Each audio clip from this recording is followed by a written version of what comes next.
You're listening to the Fitness Rants podcast, the show where unfiltered conversations meet real-world health and fitness. We cut through the noise and deep dive into the truth behind health, nutrition, physique development, and the fitness industry itself. We're your hosts, Ross Gilmore and Malin Blumdow, experienced coaches and educators who have been part of the fitness industry for over 15 years. If you're a coach, high performer, or someone just tired of mainstream nonsense, you're in the right place. Now let's get into today's episode. Right, welcome to the Fitness Rants podcast. This is our third guest episode, and I am joined by only one of two people that I refer to as Boss Man, which the other one is an absolute ogre of a man, Cal Reistrick, and the other is joining me today, which is Mr. Mike Harrison. Almost as big as Cal. Comparable. Almost, yeah.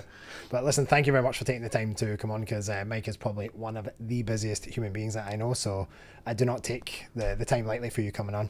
Appreciate it. I'm pleased to be here, mate. I'm looking forward to it. Awesome. And when I think about the name of our podcast, Fitness Rants, there's very few people that I can think about better when it comes to ranting. Perfect. So it's ideal. So listen, I think what I want to do is for the listeners who maybe haven't came across you, who don't know who you are, just give us a little almost elevator pitch / 2-minute brief of who is Mike Harrison and what's been your history in the fitness industry today so far. Okay. So Mike, obviously. I didn't get into the fitness industry straight away. I joined the Air Force at 18, did 9 years there until I was 27. But whilst I was there, I started a sports science degree, got qualified as a nutritionist, got my PT levels 2 and 3. I was starting to do some stuff with the football team, so I played in the football team when I was in the RF. Started to do a little bit of coaching, started to help a few people with nutrition, started to get a few results, started to coach a little bit in person type stuff. And my dad was struggling with some mental health issues at the time, and I kind of saw myself going down a similar route. The job I didn't particularly like, wasn't very good at it. Wasn't particularly inspired. I was an aircraft engineer, so completely different to kind of sport or fitness, which is what I originally wanted to go into, but I'd kind of been moved in different areas. And I remember where I was, where I just decided to make a change, I guess, and went for it. Set my business up, learned business, learned marketing, got into the industry, grew quite quickly. By the time I was about to leave the Air Force, I had about 30 clients, which was great. Transitioned straight through. Met my business partner working for another company. I think stayed at that company for, I want to say, a year and a half, something like that. Too many cooks type vibe. When we were there, myself and Dan, who's my business partner, kind of got on really well. Similar sense of humour, similar, I guess, values, beliefs about fitness and coaching and marketing and content. So we decided to separate on our own. Over the course of, I think, 4 or 5 years, we grew a fitness business to, at any one time, had 550 or so clients, there or thereabouts, roughly. Built a team of coaches. And then, obviously, inevitably, if you see some kind of success in fitness, you start to get some coaches that ask you how you've done it, etc. To the point where it was predominantly coaches that were reaching out for the nutrition and training side of things to get into kind of photo shoot shape. But then naturally, as most coaches tend to know what they're doing nutrition and training wise, that the business questions would start to come. And I'm in this mentorship and I've been told to do this. Did you do that, Mike? No.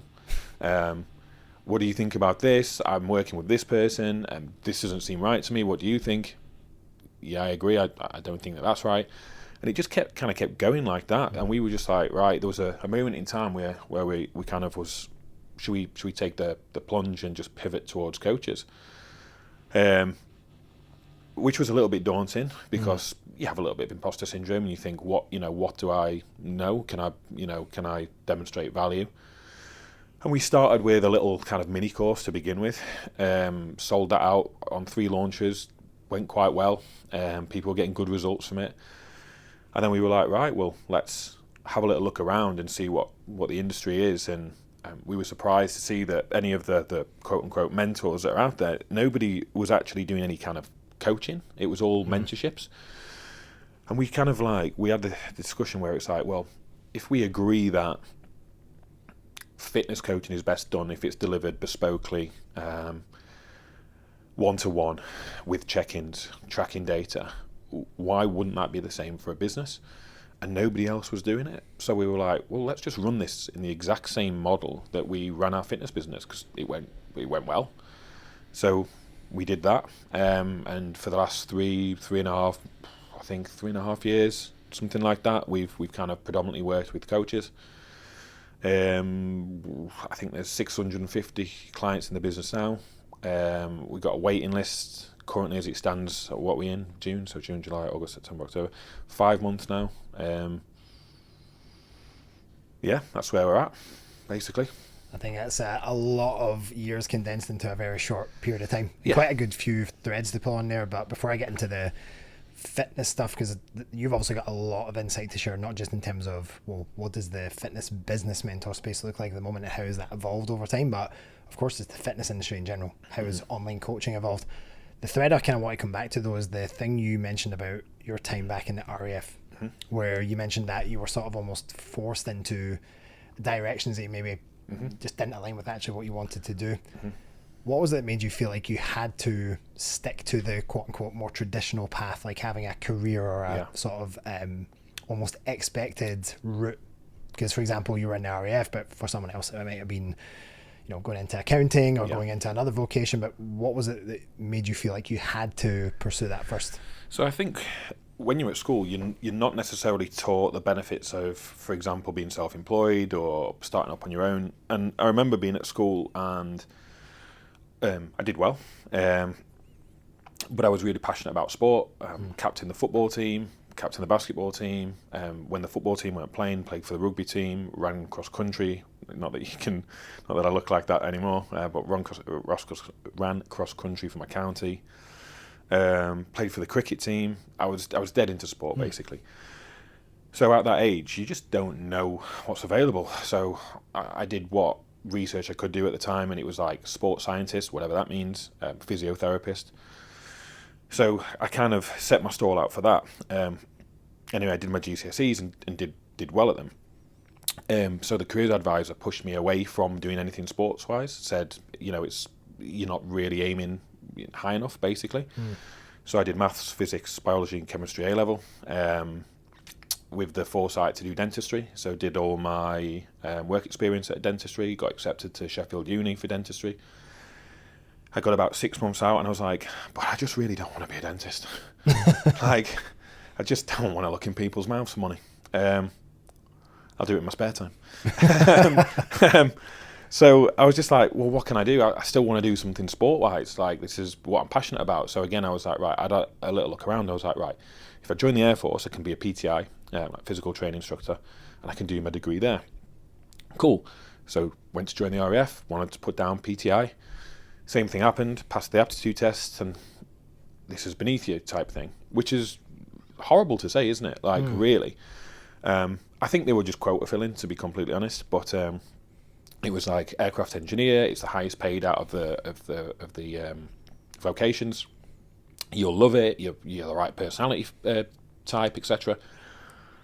And for the first 3 or 4 years, I did enjoy it because there was no responsibility really. It was like being at uni with all the other guys, but we were being paid. So I had more money than all my friends at that time. Not a lot of money, granted, but enough to go out on the piss, etc.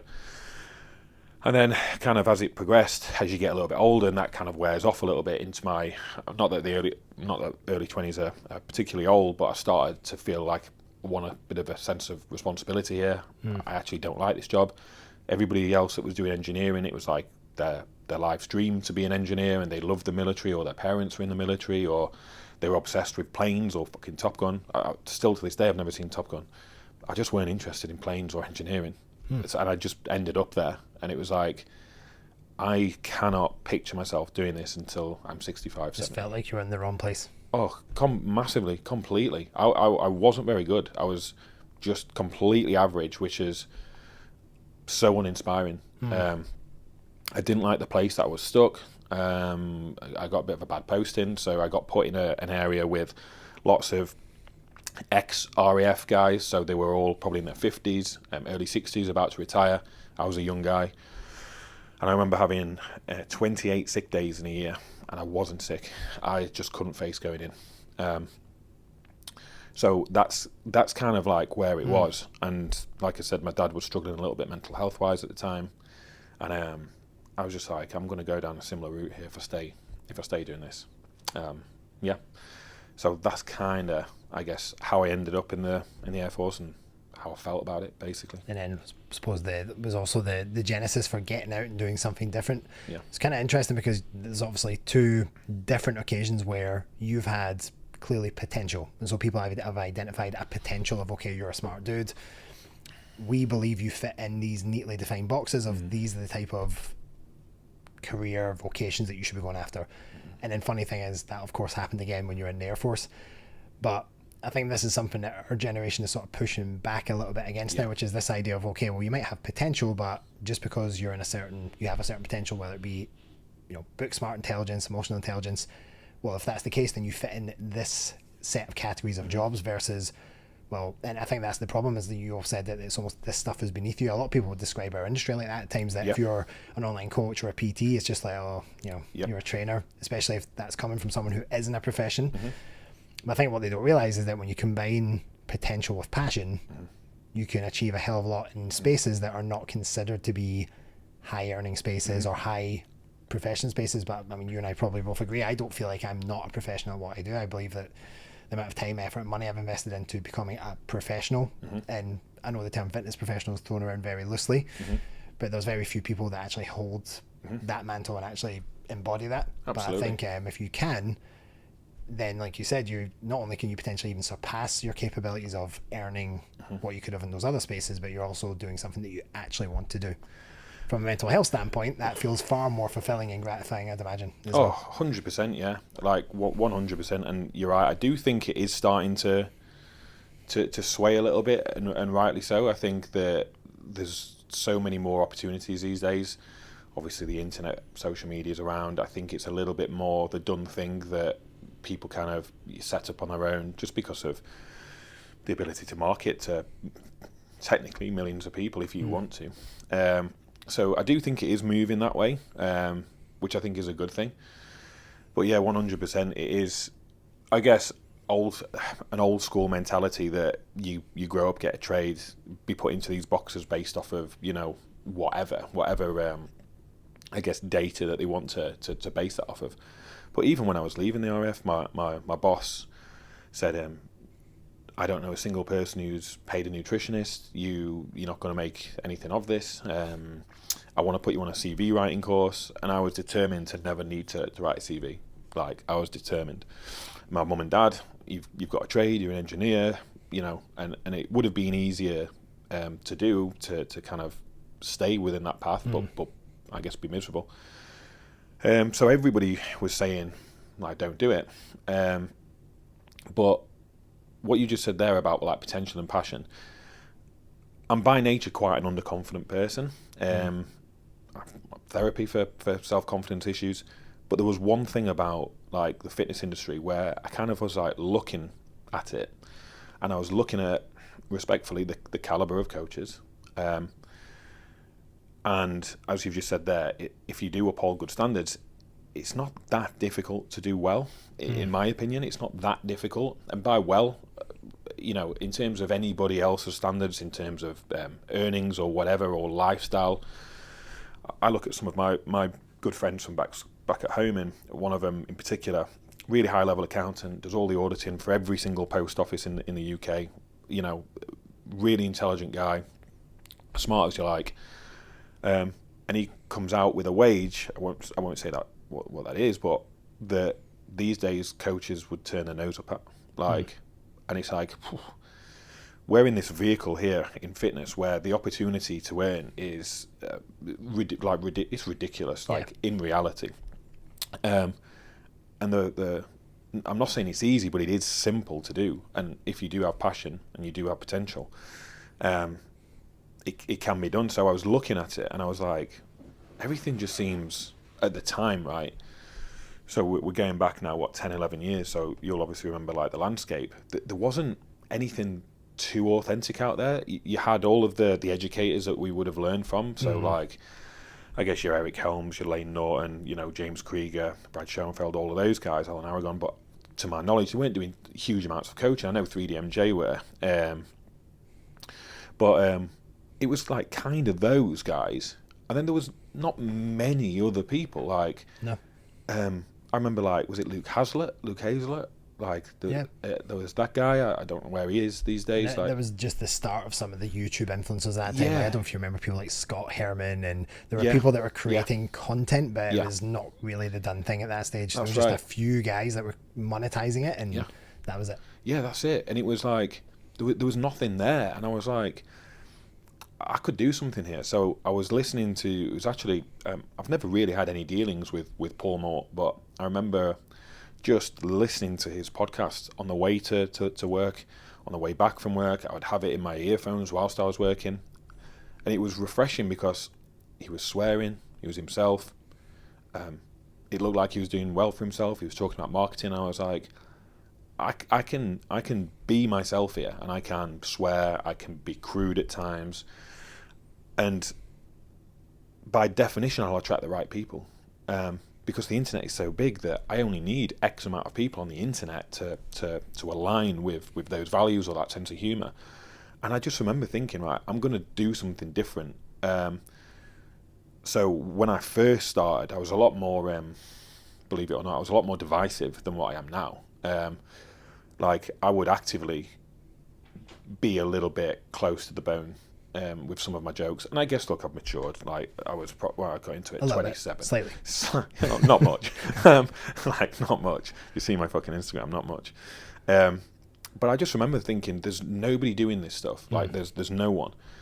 And coupled with the fact, like you say, potential, like, I could learn, and I feel like I'm a decent communicator. So when I was getting clients, I was getting results. So I worked with my first 5 clients for free.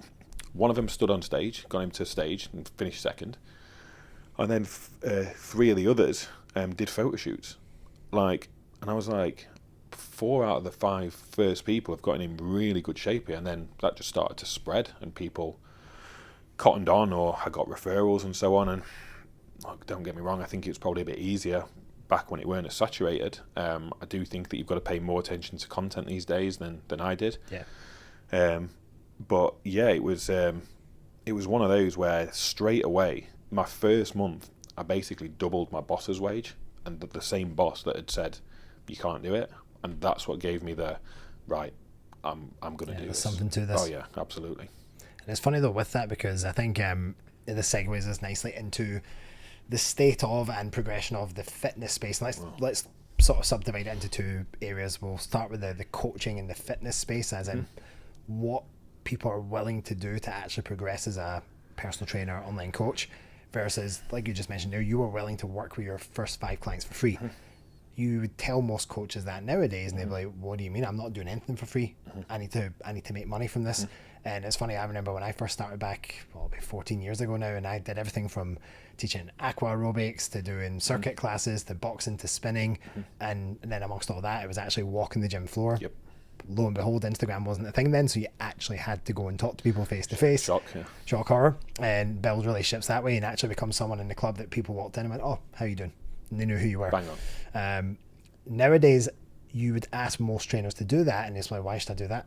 It's almost like they've literally got this captive audience of people in the gym that they work in, but they'd rather, well, I need to get my Instagram strategy straight. And like you said, it's not that isn't important. That's just a physical reality of being a fitness professional nowadays. You have to be active, present, and visible on social media. But what have you seen that's changed with regards to how much work trainers are willing to put in up front to get to a position where they can really leverage that, versus, let's just say we do then versus now? Like, what would you say is the big contrast? Yeah. That? So I think then there was no business mentors. Literally wasn't. No. I can't remember any. None. So there wasn't even much online coaching, to be fair, either. No. So the expectation is different. So it starts with expectations, I think. So there was no expectation of earning 10k months or this, or work from your laptop, or travel Bali, or come to Dubai, like there is now, right? So now it's an expectation thing. So back in the day, there was no expectation. It would never have crossed my mind to hit a 10k month. yet I see coaches these days, and they write it on their assessment forms.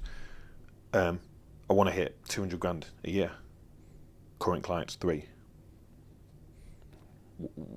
Like, where's that expectation come from? Like, where has that come from? And it's, I believe, a large part of the reason is mentors, like people who are, I guess, my competition or supposed to be doing the same things.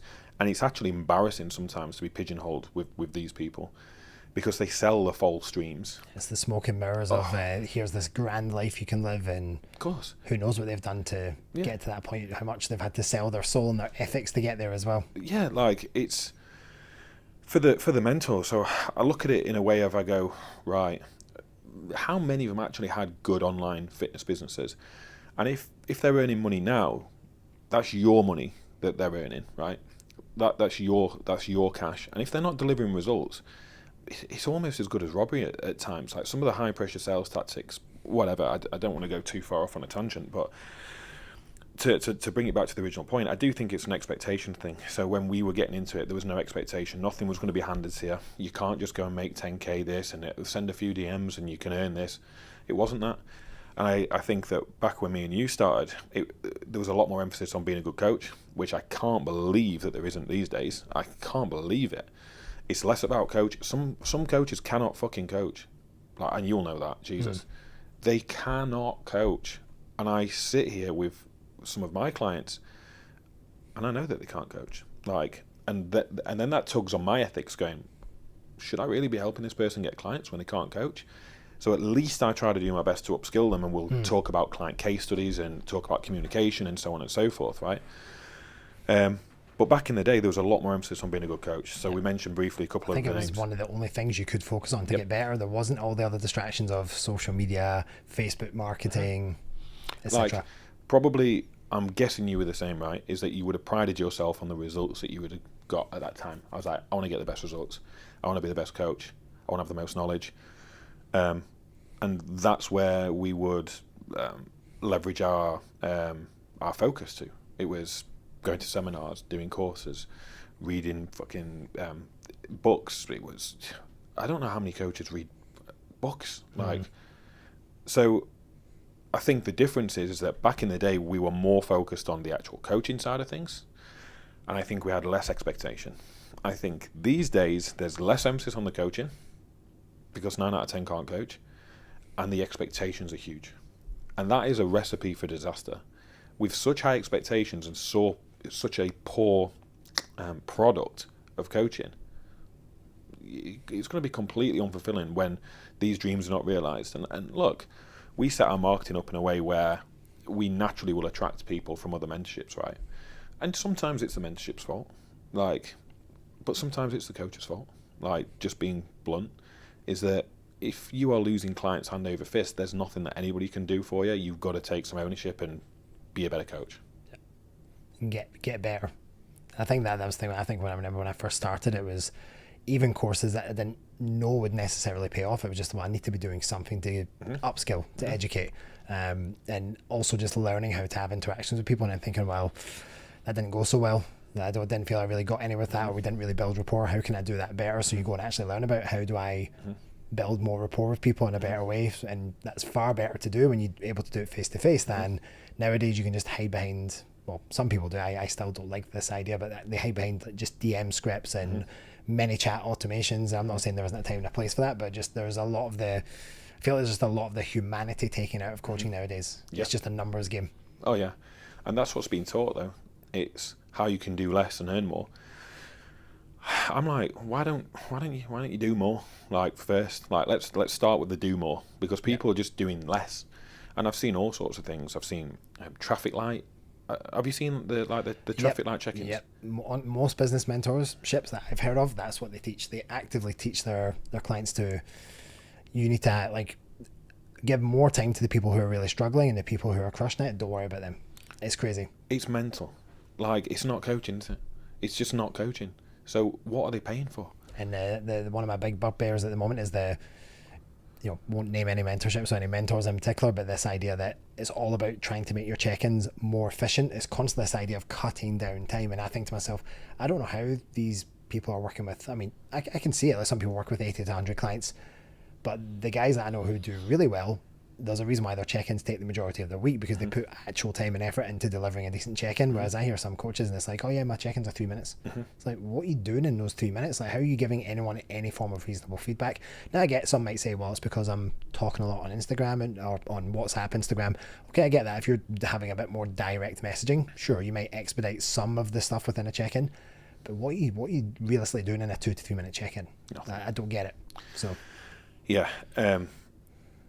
And I think when mentors give that advice of give your clients less and be more efficient, that'd ring alarm bells to me, because what are you doing to your clients then? Me being one of them. So you're actively telling people to reduce the quality of their service. What does it say about your service?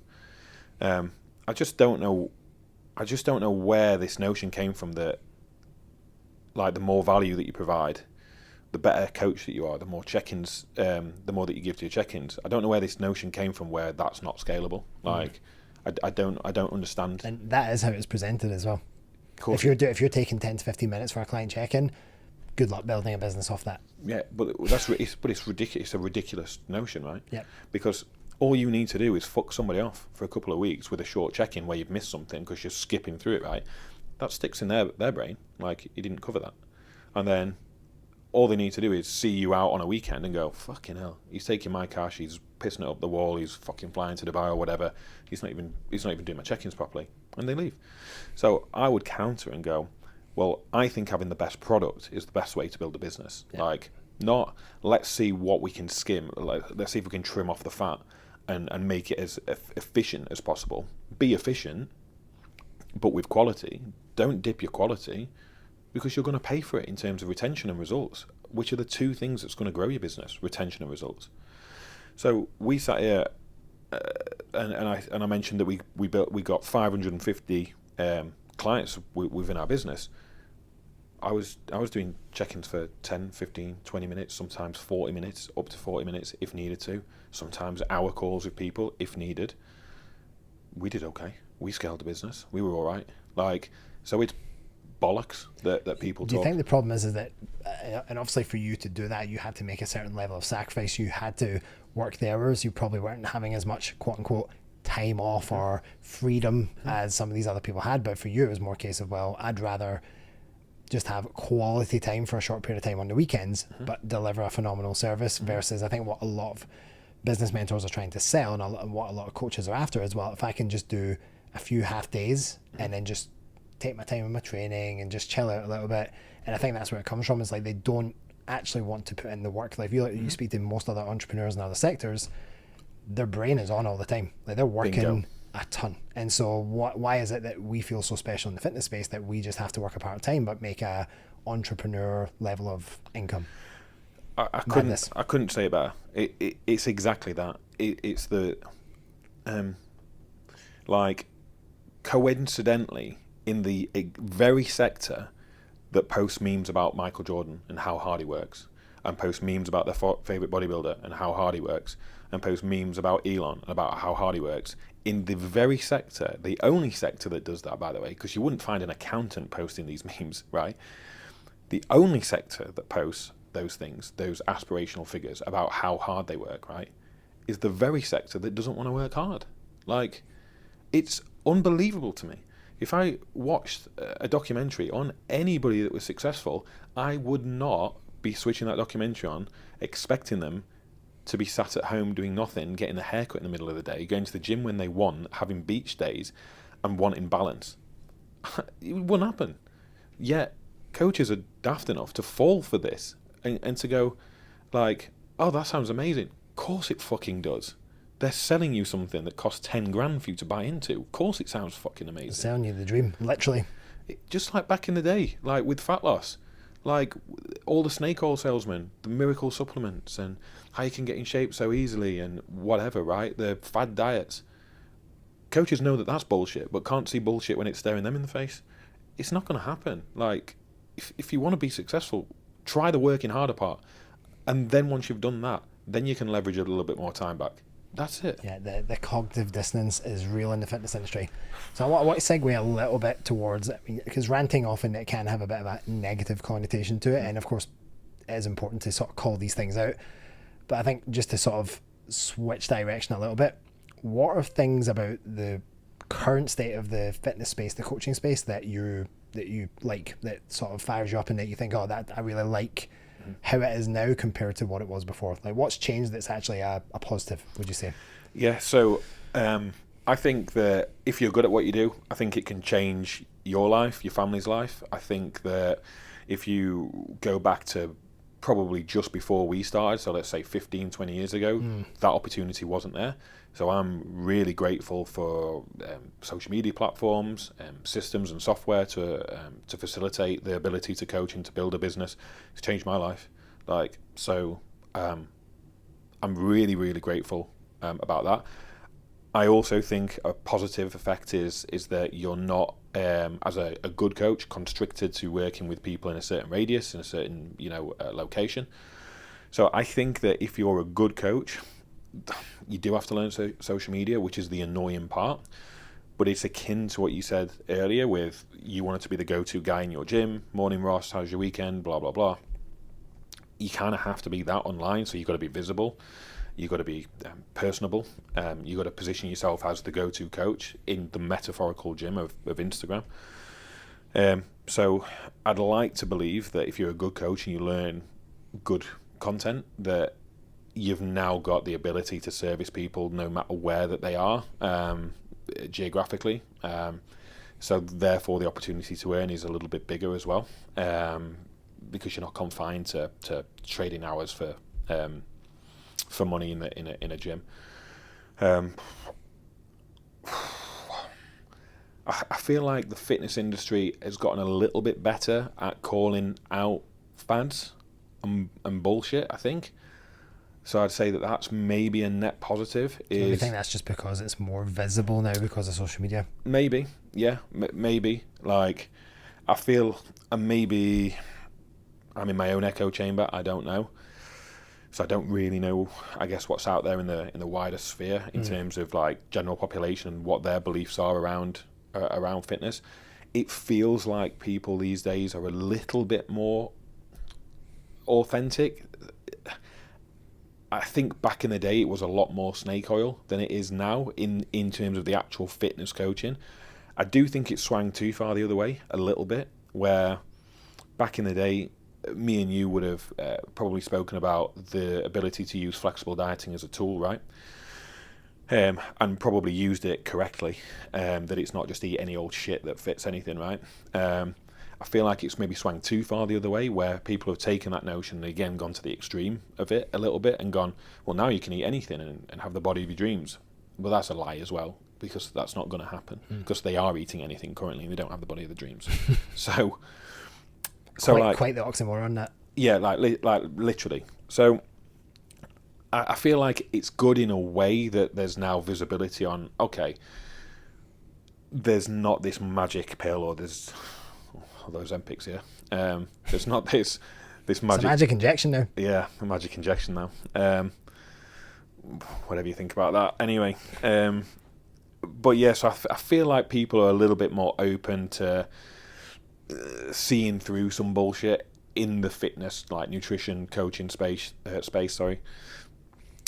But I am struggling to grasp onto things that have positively changed besides better opportunities for good coaches, but that's it.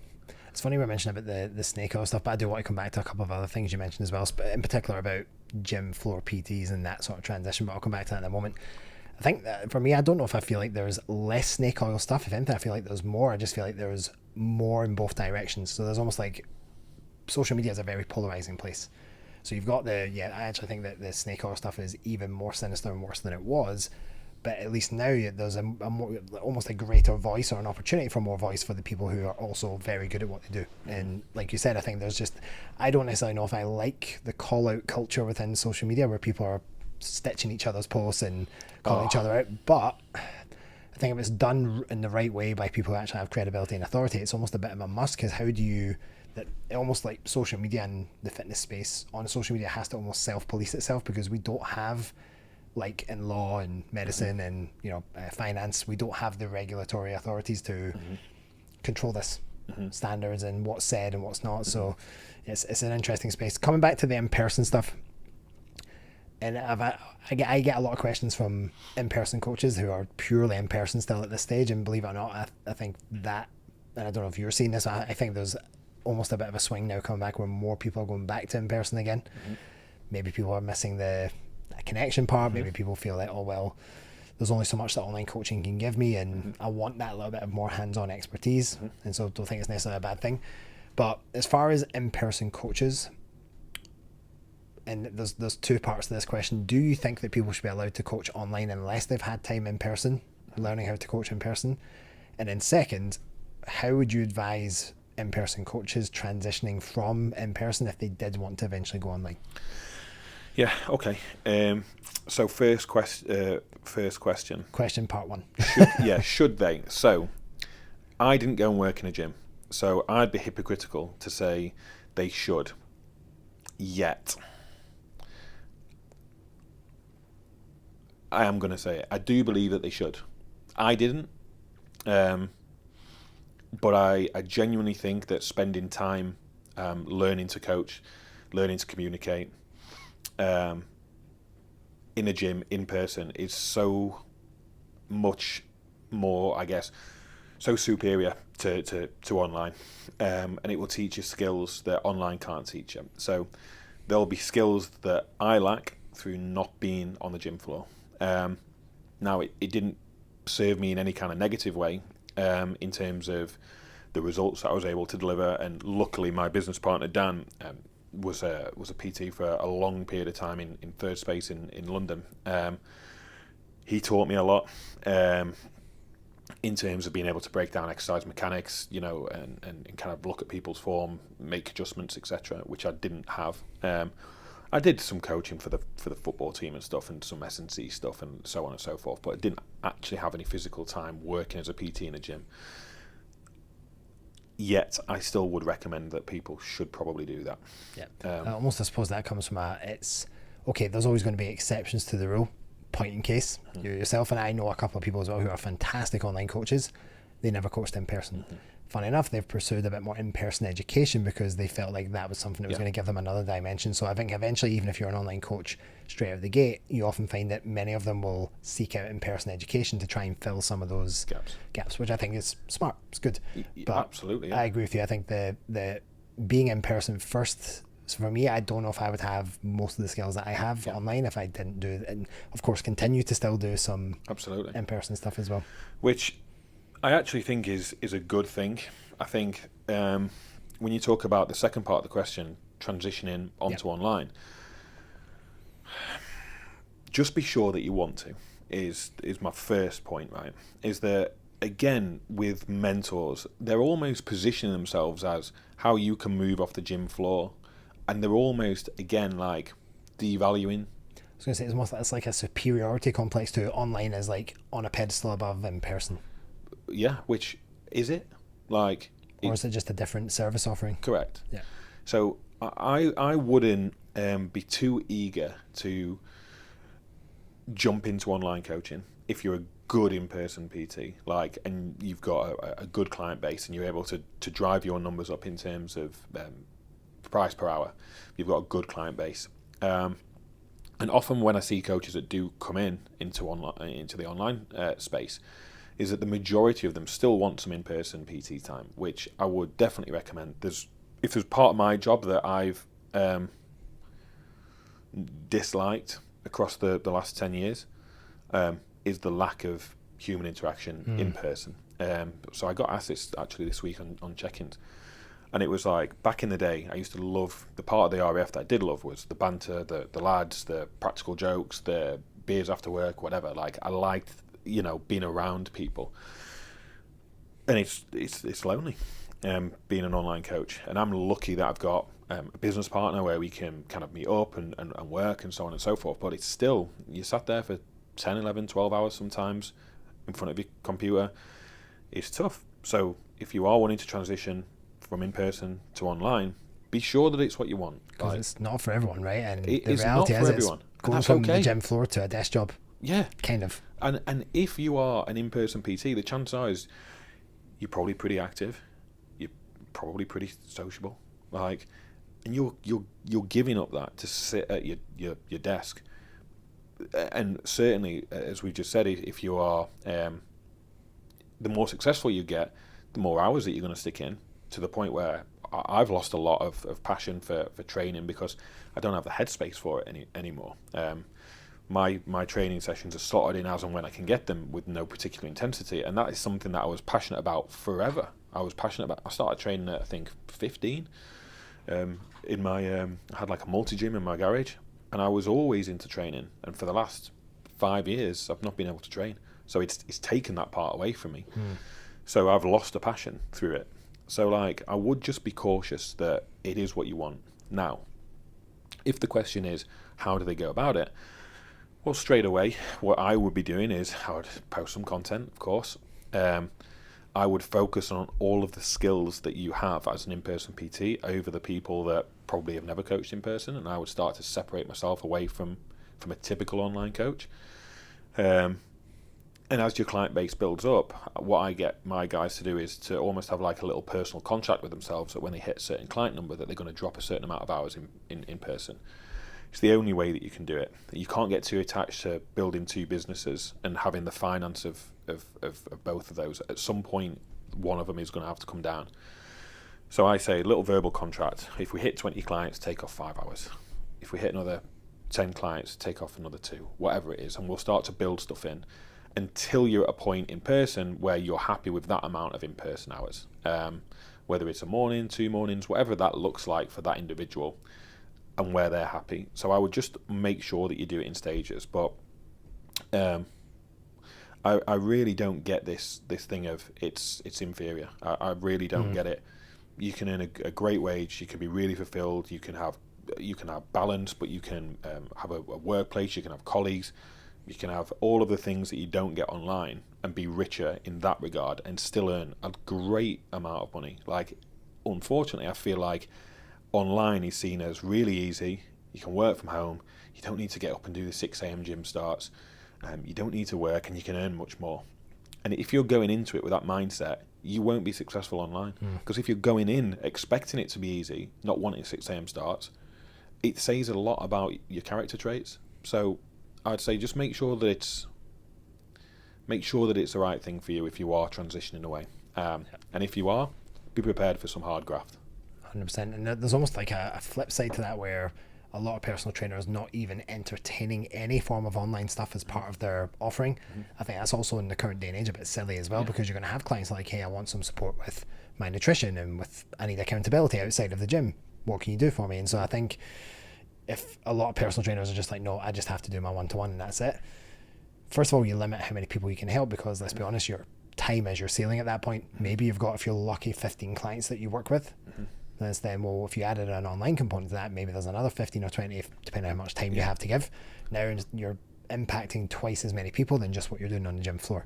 So there's a revenue component to that, yes, but there's also just that, I think, if you get into this for the right reasons, there's that altruistic component, which is I can make more impact. That was certainly the thing for me that wanted me to go online initially. It was actually nothing to do with the finances. Of course, when you sit and do the math, you're like, oh, well, kind of makes sense to do a bit of both. But at the same time, it was more like, well, if I'm working with 12 clients in person, I want to be able to help more people than that.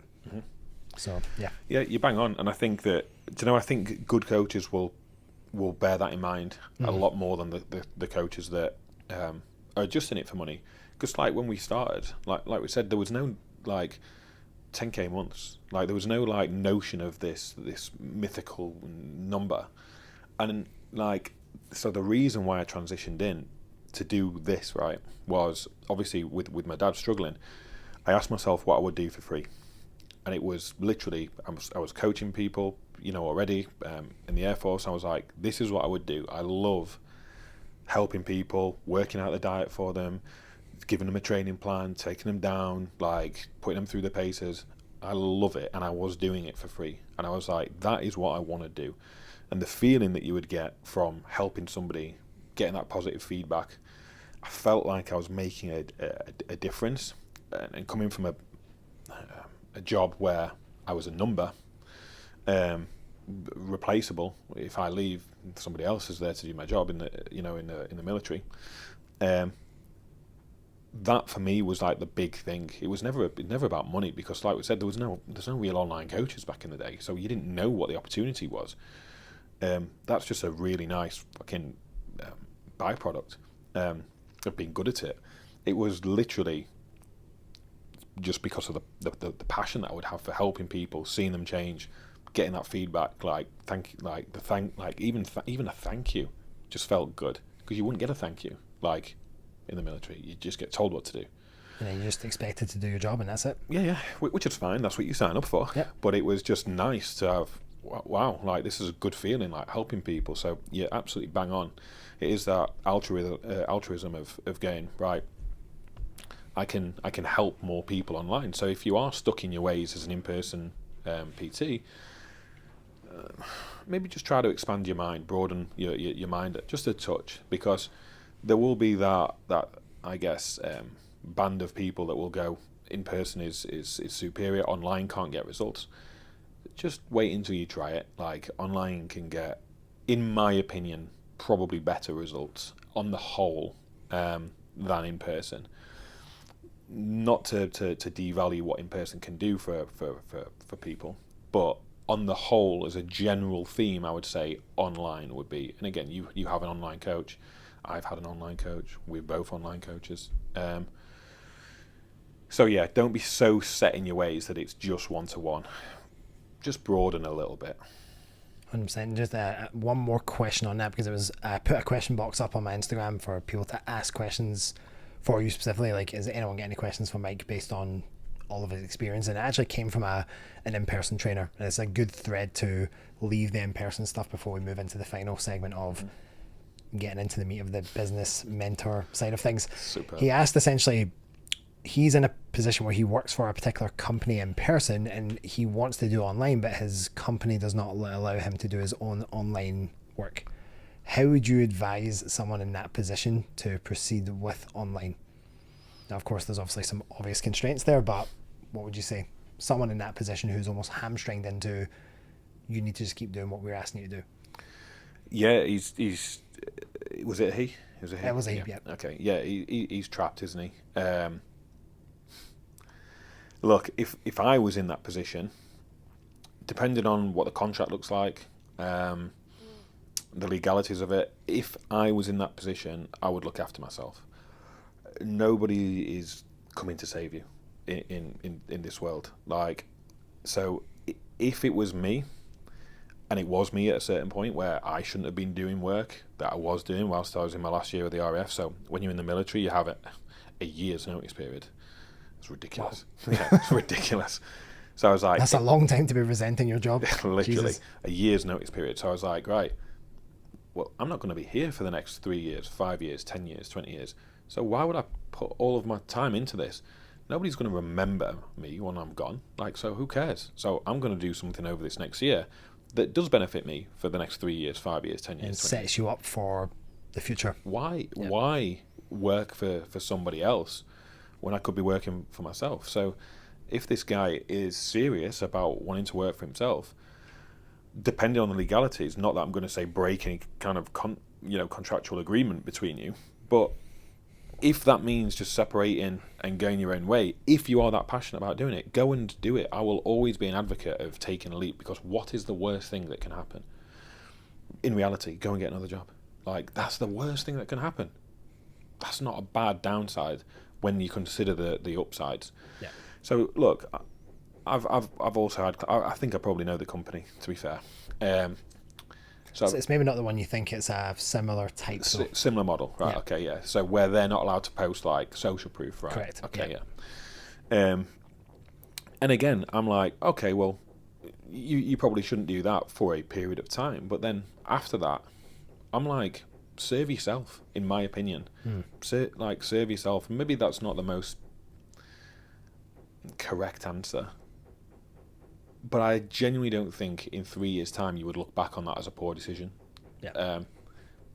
I think in the moment you're going to feel you're obviously going to have the anxiety. You're obviously going to worry about whether it's the right thing, implications, etc. But I think that in 3 years' time, you wouldn't look back on that as a poor decision if you take care of yourself, because it sounds like this guy doesn't want to work for his current employer.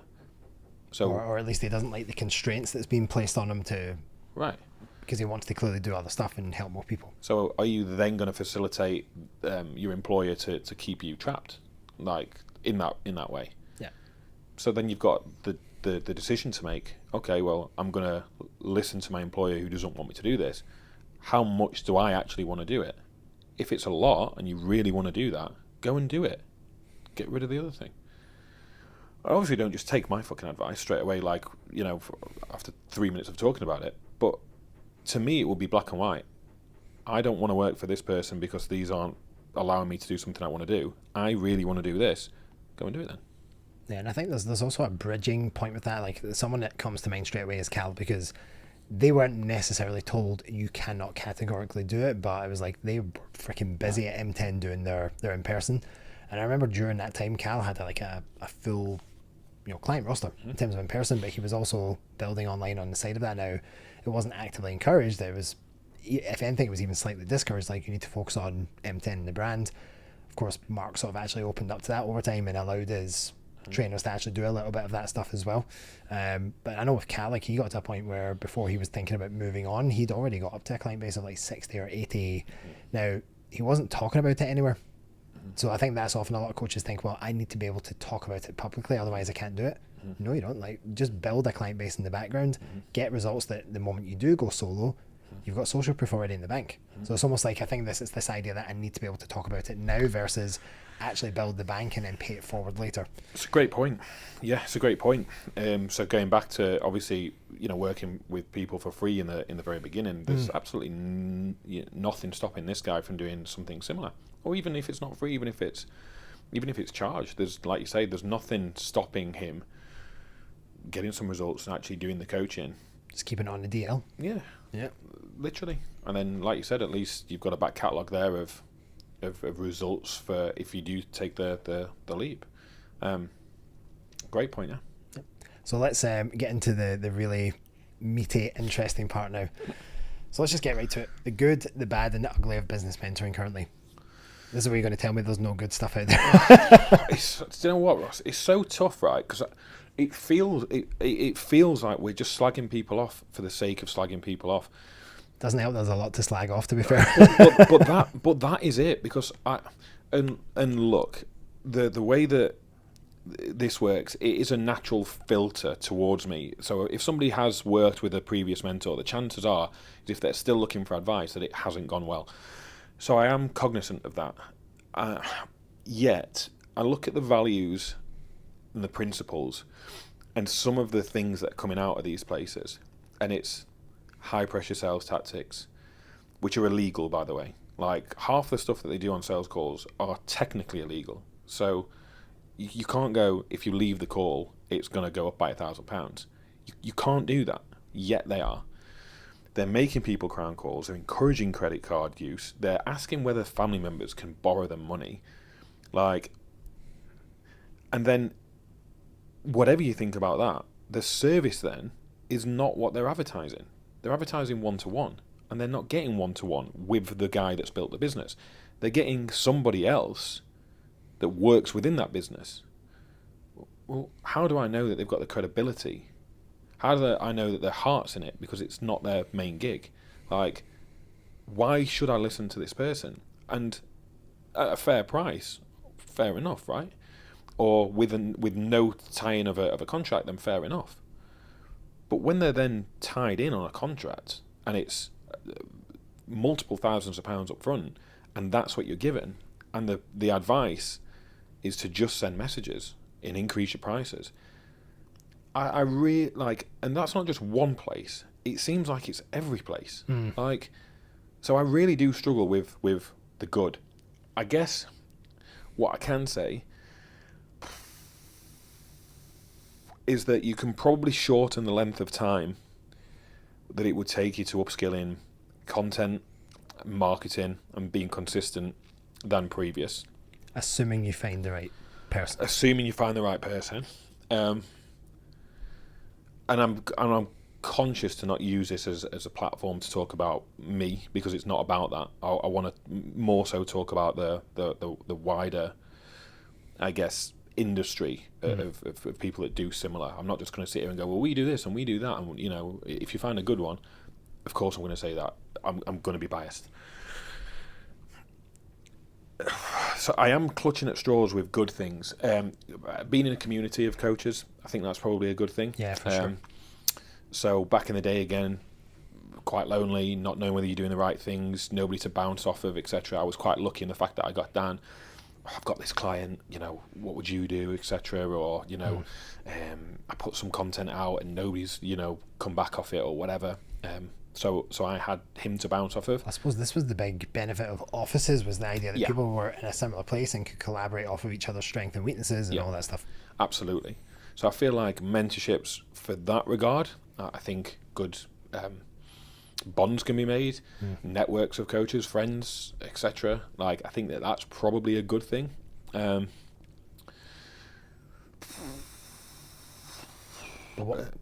what needs to change in business mentoring, like for this space to get more credible, or for, if let's just say someone does get to a point like you guys have done, and this is always something I think of, is like, I think of good business mentors in the space, and honestly, it's, you can't even name it on one hand, it's pretty bad.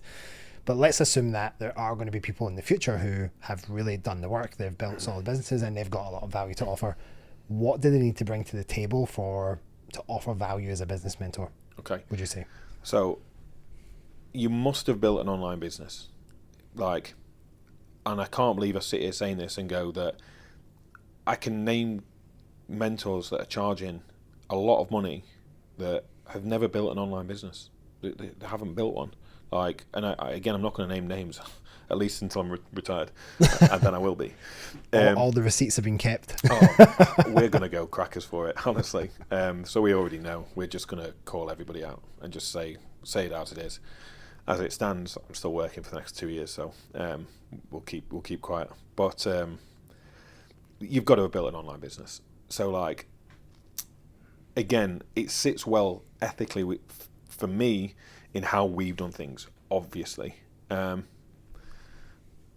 I think that growing a business to what we grew it to, really good revenue, really good profit margins, 0 cold DMs, tried Facebook ads, didn't work, hired social media manager, didn't work, hired VA, didn't work, used influencer marketing, didn't work, spent 12 grand on an app, didn't work, spent X amount of money, whatever it was, on mentors, didn't work.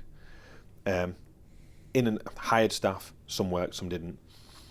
My point being is that we'd probably experienced the majority of things that most online coaches are considering, thinking about, etc. So whether it is Facebook ads, whether it is building an app, whether it is sorting your website out, whatever, we'd done so many things that served as a distraction. We found the path that actually, in our opinion, was the actual driver of our success. It weren't in the magic. It was in the coaching, the consistency, the authenticity, etc. And that's kind of like what we teach. So if there are future business mentors, I would love it, because there's enough fucking coaches out there, right? I'm not going to get butthurt if another good mentor comes out that's giving good advice. Like, no, we don't have the monopoly on that, right? There's enough bad ones out there. Got to have built a business. I would love to see somebody that you can trust, that you know is going to back up what they say that they're going to back up, right? So I'll get a result with probably 90-95% of people that come through the door. Result being that they're probably going to earn back at least what they pay me and then some, right? So that's a pretty good record, especially when you consider that some people that would come through the door maybe aren't regularly posting on Instagram, they don't know how to post. There's so many moving parts around building a business. It's not like fitness coaching where if they stick to a calorie deficit over a period of time, they're going to lose weight, right? If I tell you to post 7 times a week, that's not black and white as to whether you sign up clients, because I don't know the quality of that post, the visuals, the audio, the subject matter of that post. There's so many different factors, right? So to say that we probably get 90 to 95% success rate, I think is genuinely a good thing. Now, I don't believe that there's the same transparency from other people. I see people that are putting out Facebook ads saying that they're going to guarantee you 20 good leads a week. 20 good leads a week is 1,000 a year. 1,000. Let's just say you sell 500 of those and you have 500 clients in the business. Why would anybody leave that mentorship? Well, they wouldn't, would they? And all of their clients then in that mentorship would be millionaires. And that isn't happening. So it makes me laugh. Math's not mathing at this point. So it makes me laugh then that it's guaranteed 20 leads a week. Nobody can guarantee that. Nobody. So what I'm getting at here is that the lack of sincerity in their marketing. So if you are going to come into the mentoring space, be sincere. It hasn't held us back. We will say it takes a long time. Like, I'm happy saying it's tough. I've told people you're not ready to start working with me loads of times, whereas other people will take their money. We have an application for our waiting list, and you can only apply to get on the waiting list, and a large percentage of them, so I've probably got 300 applications. I reckon I've probably taken on 20% of those. Other mentorships, they would have them paying. Like, 100%. And it doesn't sit well with me, because I don't want to. It would really, really, really pain me if I heard of somebody saying they ripped me off, they didn't deliver on what they said. All of the things that I hear about other mentors, because of I struggle with self-confidence and not feeling good enough, it actually makes my chest tight when I'm thinking about it. I hate it, right? It's making me a little bit emotional, actually. It's such a strong feeling in me that I at least want people to know he tried. Like, even if you're one of the 5-10% that might not get a result, he tried. Like, he was there. It's fair. It's a fair price. It's there's no hidden tie-in. I'm not bound by contract. Like, he turns up when he says he turns up. He isn't passing me off to somebody else or going missing or whatever. Like, if I can sit here and say that, then I'm happy. I can hold my head high when we finish and go, I did my best. So if you are a business mentor that's coming in, right, don't sell out, because it would be so easy. We could take the 50 people off so that 50 people on our waiting list basically is about 500,000 a year that's sat on a waiting list, right? I could take that and employ some coaches that have been through our program to coach those people. To be success coaches. Right, I could do that, and our revenue would go up by 500,000 next week if we wanted to onboard them all. Right.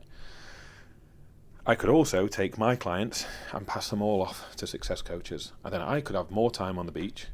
I could have more time filming Facebook ads, putting more into marketing, putting more content out, and I can see why they do it, because it is more scalable. But more scalable doesn't mean better. Like, for me, better is better. And what I believe to be better is people receiving advice from somebody who has done the business building, but is also an experienced coach. Like, because that's part of it. Knowing how to communicate my feelings towards somebody, knowing how to build rapport, knowing when to give an arm around the shoulder, knowing when to push a little bit, and come on. That coaching element of it is really important for me, and that is not going to be replicated if I pass it off to other people who are not as experienced of a coaches as me. I think that's evident because you are still coaching clients, if I'm not mistaken, as well. Mm-hmm. Yeah. I still have roughly about 20 clients that I enjoy doing, like, just for the love of still doing. Let's be honest, you could have that headspace back to focus on other things, but for the love of coaching and probably the relationship you've built with those individuals, it's worth for you keeping that moving forward. Absolutely, yeah. Like, absolutely. Still enjoy doing that. Yep, relationship build up. And yeah, which is what baffles me when coaches only have 20 clients and they tell me that they've got no time in the week. And I go, wow, what are you doing? And that's like a dip in the pond for you as far as your week is concerned. Oh yeah, that's the easy stuff. But yeah, so I would say having built a business would be a prerequisite, which I can't believe I'm saying. But there are mentors out there. I think you're not wrong to say it, because there's so many that get into it and they've not really built anything that is that aspirational, or at least you would almost think, well, someone has to not only have been where I want to get to, but hopefully they're even further past that. And many haven't even reached that initial point. Literally. Yeah. Like literally. So that's one. Honesty and transparency. Don't sell out. And bizarrely, those two things for me just go a long way. Like, just those two things. If the current mentors that were out there were just more transparent and said, no, this is what it is. Like, this is what you get. And then people are making decisions based off of that factor, right? Yeah. And then it's on the coach. But they're not being told that. They're being told what they want to hear and pressured into sales, right? So even if the current mentors still wanted their own model of success coaches, whatever, again, I'm not mentor police. They can do what they want, but just be honest about it. Yep. And prior to that, have built a business. Like, those two things for me, that's it. Like, that is it. But I want to come back to another thing that you said there, and I think I agree. Like, sometimes it's almost like the 7 things or the 5 things. Some things it's 2 things, and those 2 things I agree are going to take people a long, long way. Certainly, it's 2 of the key things I look for. But probably the 3rd thing is how, and it relates to something that you said earlier about how you would feel if you felt like someone had a lot of negative things to say about what you do, and that comes back to the 3rd thing, which is that they're a genuine human being who feels like they don't want to let the people that they work with down. So, and I think that comes back to just being an authentic and good human being. Like, you're someone who, like, for me, I know as a coach, if I had, so long as I've not messed up in some way or stepped out of line, if I felt like a client wasn't happy or they were saying negative things to other people about me, I'd be mortified if that was the case, knowing what I tried to give to my clients and the level of service I tried to give. If I felt like someone felt like, and this actually even comes back to Ellen in the podcast, and you were talking about why clients will sometimes leave coaches when they've got big rosters and big numbers, is one of the lines we hear, and you probably hear this as well, I just don't feel like a priority anymore. If someone said that to me, I'd be mortified at that. And to the point where I would also be like, I need to fix this. Yep. But there's so many business mentors and coaches that if that happens, it's just like, oh, you just don't want enough. Yep. It's just dismissed, or it's just swept under the rug. Yeah. And I think that's going to come back to bite a lot of these more established mentors. We're already starting to see it, like on social media. Some of these quote unquote OGs or more experienced business mentors, they're already starting to get dragged across the coals because their reputations are already starting to take a nosedive. Yeah. Well, because they lack that ethical backbone of, I don't want to let a single person down, because let's be honest, in the beginning for a lot of us, it was all about, if I can just help one person change their lives, or in that case change their business or prove whatever it is they're doing. And it's almost got to a point now where the altruistic thing we were talking about, that just now completely gets parked to the side, and it's like numbers. It's all money. Yeah. I don't know at what point that some people have just switched, that may well have got into coaching for the right reasons, whatever. But at some point it looks to have switched, where it is all out money, all out revenue, or, just flood DMs, leverage people onto calls, fucking high pressure them, keep them locked in. I've seen mentors have a go at people for wanting to leave, having a go at them. Who are you to have a go at a grown ass adult? Like, you are providing a service. I can't have a go at someone if they want to leave. I'm gonna have a go at you. Like, it's just an ego thing, really, isn't it? Of course it is. Like, and a money thing. It's just horrible. Instead of having a go at them, think about why that they're not getting the service that they want to get. That just sums up what's actually important to them, though. Like, literally. So I mentioned our waiting list. It's like, we're foregoing money to preserve service. I'm happy leaving money on the table. Like, fine. Because I know that if I can work with that amount of people, I'm giving it my best shot. And that's it. As soon as I bring those people on, and I've got to change my service or what I deliver and make it more efficient because it's more scalable, right? Then more of my clients will go, well, I'm not getting what I said I was going to be given, or that actually I'm not able to ask the questions that I want to ask, or I don't get the amount of face time. And then all of a sudden, people will leave disgruntled. And that, again, is just... it just doesn't sit well with me at all, like, at all. Yeah, it just wouldn't be acceptable, would it? No, like, but yet it is everywhere else. Like, but maybe they're so far removed they just don't see it. Maybe they're so far removed that other people are just putting out those fires for them. Maybe they are. I think that's a big part of it. And what winds me up, so I got a message this week, actually, and it was like, I put something up on the story, and somebody who was in our members group said, I definitely overlooked you guys. I've been in a couple of different mentorships and never got anywhere, and I'm in your £99 members group, and I've already doubled my client base, is what she said. I've spoken to a few of my friends, and the common theme is I've been in bigger mentorships, so what can they teach me? That really annoys me, because I go, well, what's bigger? Like, and how do you know what bigger is? So I know that our profit, because we don't outsource to success coaches, we don't have VAs, we don't have closers, I know that our profit is much bigger than the majority, and I'm not even talking profit margin, I'm talking about absolute profit is much bigger than the majority of the other guys that are in the sector. Like, I'm not saying we're number one, because we're not, but I think we're higher than what people think we are. But because we don't shout about it, because I'm not filming every second reel, hanging out of my fucking Ferrari, like, people assume that we're not bigger, and it's like because you're too busy working in the business for a start. Literally, bingo. So it annoys me that there's coaches out there that have got so much ego that they think that we couldn't teach them something because they've been with somebody that's got a bigger name. Right? And it's almost the same with the coaches not thinking they need to hire a coach for their own stuff as well. Literally. Just thinking, I don't need it. Yeah. I'm a coach, I can handle it myself. And look, and if you were to hire a coach, right, so coaches would go, don't go for the influencer with the 100,000 followers, right, because you're going to get a shit service. True. And then they go to the mentors with all the followers, knowing that they're going to get a shit service. And you go, take your own advice. Like, it's that cognitive dissonance thing again. Take your own advice. It's well, I think, listen, with all of that, like, I think it's very evident, anyone who has spent any time in and around you and Dan and how you guys operate, whether that was Biceps Banter or with, obviously which was the evolution, which was Business Banter, is very clear in how you guys operate. Like, you are very much heart on your sleeve. You know exactly where you stand. You know exactly what you're getting. And there's a reason why I think you guys have such a high retention and have the waiting list that you do, because there's no doubt about what it is that you're signing up for. And of course, you're not going to be everyone's cup of tea, but that's fine. You don't need to be. You just need to, as I suppose the saying goes, you just have to attract your tribe of people who resonate with what you do.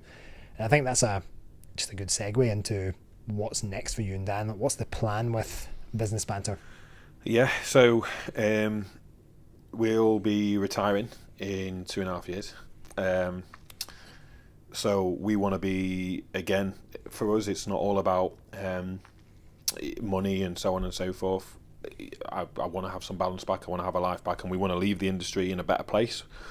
Maybe it's an ego thing, but we want to be the people that bow out and people go, fucking, I wish I'd have, taken a chance or gone and worked with them or whatever, because there will be a point in time where you can't, and our competition will still be there, spamming you, DMing you, trying to make a sale, and we'll be gone and we'll be out. So 2.5 years we'll go. Are you considering passing the reins potentially? Because obviously I know you've got Jake and Jake that run the coaching side of the business. Yeah, they do the coaching side, and they've got a few coach clients now that ask them for business advice. That'll be their own stuff. Yeah, so maybe they probably will transition into doing what we're doing. It won't be a case of my clients now go to them, because it's just not right. Like, it will be a case of I'll work with my clients and then they'll wind down to a certain point. And if Jake and Jake build their own client base up, which I'm sure that they probably will over the next 2.5 years, that they'll probably have a good amount of coaches that want to learn from them, because they're doing things again in the right way, in my opinion, then wicked. We've got our members group, which we'll probably keep open. So our members group is £99 for those that don't know, on a month-to-month basis. For us, that's not necessarily work. That's turning up and chatting like this to one another about coaching related stuff. So we'll probably keep that open. I just won't be doing any one-to-one stuff, and that's it. I want to learn piano. I'm going to get cooking lessons. I want to learn to cook. Play more golf, maybe. I'll play more golf, and hopefully I can get around the course at some point. And then maybe I'll do something. So we do some angel investing with some like a property developer. Currently, maybe we'll get into some development stuff potentially. But that's the plan. 2.5 years, keep grafting, keep getting some results. What's nice as well when you talk about retention is that I've got clients already that said, I'll be with you till the end. And you go, wow, that's pretty powerful. You've already been with me 2 or 3 years, and you want another 2 or 3 years. And I genuinely think that in other mentorships, I think that if you asked their entire client base, you can leave tomorrow like that, and you won't need to pay any separation fee or anything like that. Maybe I'm misplaced to this, or maybe it's an ego thing. I genuinely think 50% would leave tomorrow in most mentorships. I genuinely believe that. So it's nice to hear that people will stay with you till the end. I love that. That makes me feel good, I'd say.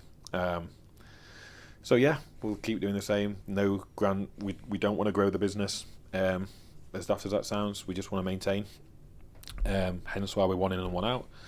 The members group, I guess, can grow across time. So that side of the business maybe, but for the one-to-one side of things, it'll just remain the same. And that's it. And then I'll be 40 and finished.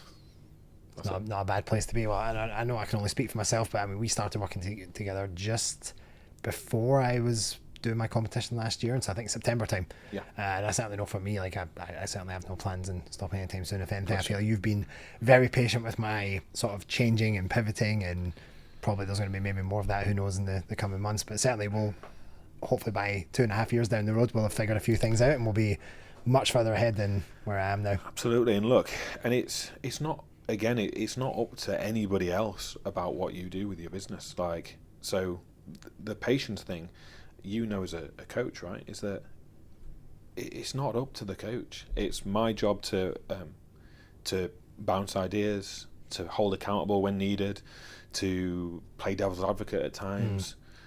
It's not up to the coach to go, well, you're doing this or you're not doing that, which is what mentors do. Like, if you don't fit that box, honestly, I've seen people that go, you need to go and work with menopausal women, and they're like transformation coaches because menopause. I swear to God, I had 2 guys. Menopause is so hot right now. Yes, literally hot flushes and everything. yeah, that's good. That's good. So like, I had a couple of guys came in. They were doing 60,000 a month Aussie dollars. So they're in Australia, obviously, and they got told by a mentor. You need to charge up front. They weren't charging up front. You need to charge up front, and you need to pivot your business model towards menopausal women because they pay more, and they'll. Wow. Yeah, and they were like, but we're already got a good business, and he just weren't having any of it. And he was like, well, you need to do that, otherwise you're not listening to what I say. Obviously, they left and then came to me. Where shock horror, I didn't say change your business model. So it's not up to. I always say this: I'm nobody's boss. I'm nobody's dad. I can't tell you what to do or not to do. So I'll always be patient, which is a coach's job, right? That's a trait to have. It's a partnership, not a dictatorship. Literally. And do you know what winds me up, Ross, is that sometimes I get some of my clients go, so some coaches about their clients go, oh, they're just not sticking to it. I think I'm going to get rid of them. Who are you to get rid of somebody? Your job is to work that client out like a puzzle to go, well, how do I get them to get the lowest hanging fruit that we can get this week? It doesn't need to be 100%, which is what I think coaches think that it has to be. It's like they're not sticking to it. Well, maybe you're too rigid in your approach. Maybe you need to learn soft skills. Maybe you need to change your way of coaching and your delivery and get them on a call or have more touch points or whatever. But coaches just don't do it. They're so rigid with their model. Which is weird, because you would think that it's almost like with their own goals and everything else, they know how to show up consistently, do their meal prep, do their sessions. But then when it comes to their coaching, it's like instant gratification, which is the very thing they're telling their clients not to practice as well. Yeah, coaches sometimes need to just take their own advice in a lot of regard. So yeah. Anyway, that's the plans. We'll see. 2.5 years, 40, done and dusted. We'll see. Not a bad place to be. So listen, like, thank you so much for taking the time to come on and just have a chat. Really. Yeah, pleasure. Just a banter, as is in the name of the business. But where is the best place for people to find you, contact you, and anything that you want to obviously plug there, please do as well. We obviously talked about the members group already, so maybe start there. Yeah, I guess the members group. So my Instagram is Mike Business Banter. My business partner is Dan Business Banter. That's the handle. We have a link in the bio to some free stuff. So check out that if you're interested. We've got a low cost members group, 99 quid a month. No contract. So if it even earns you one client back, you're probably in profit. So we feel like it's a pretty good deal. We have a YouTube, which is Business and Banter. Again, myself and Dan film similar podcasts to this with ourselves, talking, again, different areas of I guess, coaching, retention, marketing, social media, whatever that might be. So those are primary. The primary place I'd say is YouTube, Business and Banter, or Mike Business Banter on Instagram. Yeah, the YouTube videos are definitely entertaining, so I'd recommend people check that out. For those that are watching this on YouTube, I will drop all of those details in the comment section or the description section, and you'll be able to find them on Instagram and all the other stuff you guys have to offer as well. Wicked. Mike, thanks very much. Appreciate it. Pleasure. Cheers, mate. That's a wrap for today's episode of the Fitness Rants podcast. If today's guest episode resonated with you, be sure to hit subscribe on either YouTube or your preferred podcast platform so you never miss our expert interviews. And if you want to connect with today's guest, all the details are linked in the episode description.